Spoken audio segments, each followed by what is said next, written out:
स्वागत है आप सभी खान करियर स्टडी चैनल पे। मैं आपका आसिफ सर। और आज का जैसे कि थंबनेल है केमिस्ट्री का बीबीआई इंपॉर्टेंट क्वेश्चन, और उस सीरीज का ये सेकंड वीडियो भी है, क्योंकि आपको मैं बता चुका हूं कि केमिस्ट्री का भी मैं वन शॉट सीरीज लेकर आ रहा हूं जिसमें बीबीआई 10-10 क्वेश्चन होंगे प्रत्येक वीडियो में, और जो कि आपके एग्जाम में लड़ने काफी ज्यादा चांसेस है और एग्जाम में लड़ेंगे दिखने को भी मिलेंगे, ये मेरा दावा है। और ऐसे फिजिक्स का भी मैं क्वेश्चंस का सीरीज ला चुका हूं, अगर आपने नहीं देखा है तो खान करियर स्टडी चैनल पे प्लेलिस्ट बना हुआ है, आप जाकर देख सकते हैं, ठीक है। और उस आज केमिस्ट्री की बात किया जाए तो केमिस्ट्री का ये सेकंड वीडियो है, और केमिस्ट्री में आज भी मैं 10 बीबीआई क्वेश्चंस लेकर आया हूं। तो चलिए क्वेश्चंस की बात करते हैं।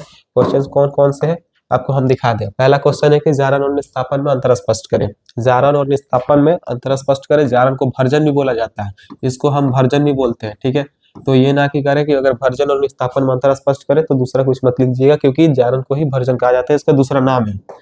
तो ये बहुत इंपॉर्टेंट हो जाता है, जारण और भर्जन में अंतर स्पष्ट करना। तो ये इंपॉर्टेंट है, इसको आपको याद कर लेना है। अगले क्वेश्चन की तरफ बढ़े तो है गोल्ड संख्या क्या है, गोल्ड नंबर क्या है। गोल्ड नंबर क्या है, गोल्ड संख्या क्या है, काफी शॉर्ट आंसर है, इसको भी आपको याद कर लेना है। अगले क्वेश्चन की तरफ बढ़े तो है कि पृष्ठ सक्रिय को परिभाषित करें। पृष्ठ सक्रिय क्या है, पृष्ठ सक्रिय से आप क्या समझते हैं, ऐसे क्वेश्चन पूछ सकते हैं, तो ये भी इंपॉर्टेंट हो जाता है, आपको याद कर लेना है। अगले क्वेश्चन की तरफ बढ़े वो है कि आकृति चयनात्मक उत्प्रेरक क्या है। आकृति चयनात्मक उत्प्रेरक को परिभाषित करें, इसको भी आपको याद कर लेना है, ये भी इंपॉर्टेंट है आपके लिए। अगले क्वेश्चन की तरफ बढ़े तो है कि परिभाषित करें मोलरता, मोललता और मोल प्रभाज। ये जो क्वेश्चन है ये चैप्टर 2 के बिलियन चैप्टर के क्वेश्चन है, ये काफी सिमिलर होते हैं। मोलरता और मोललता और मोल प्रभाज, ये तीनों का आपको याद कर लेना है, काफी शॉर्ट आंसर है, ये इंपॉर्टेंट है आपके एग्जाम के लिए।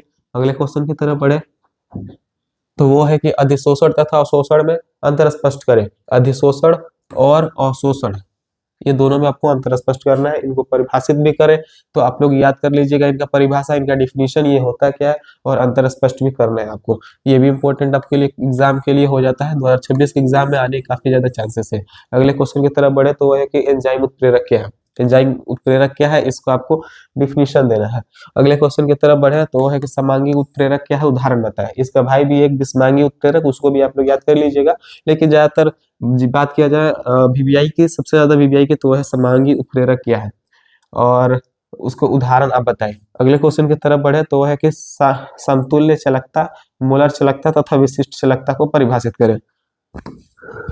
अगला क्वेश्चन है कि समतुल्य चालकता, मोलर चालकता तथा विशिष्ट चालकता को परिभाषित करें। काफी सिमिलर आंसर है इनका, तो ये बहुत शॉर्ट आंसर है, ये भी इंपॉर्टेंट है आपके एग्जाम के लिए, इन्हें भी आप लोग याद कर लीजिएगा।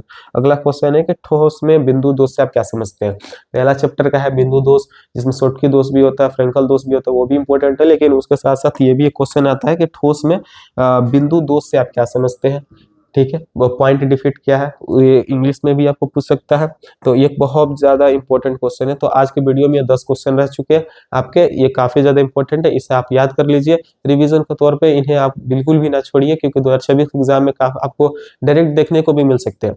तो केमिस्ट्री का ये सेकेंड सीरीज रहा, सीरीज का दूसरा वीडियो रहा, तो बहुत ज्यादा इंपॉर्टेंट है ये भी, इसको आप लोग याद कर लीजिए। आगे भी मैं लेकर आऊंगा तीसरा वीडियो, जिसमें उसमें भी 10 क्वेश्चंस रहेंगे, और जो कि 2026 एग्जाम में देखने को मिलेंगे। तो चलिए मिलते हैं आपके नेक्स्ट क्लास में, तब तक के लिए जय हिंद, जय भारत।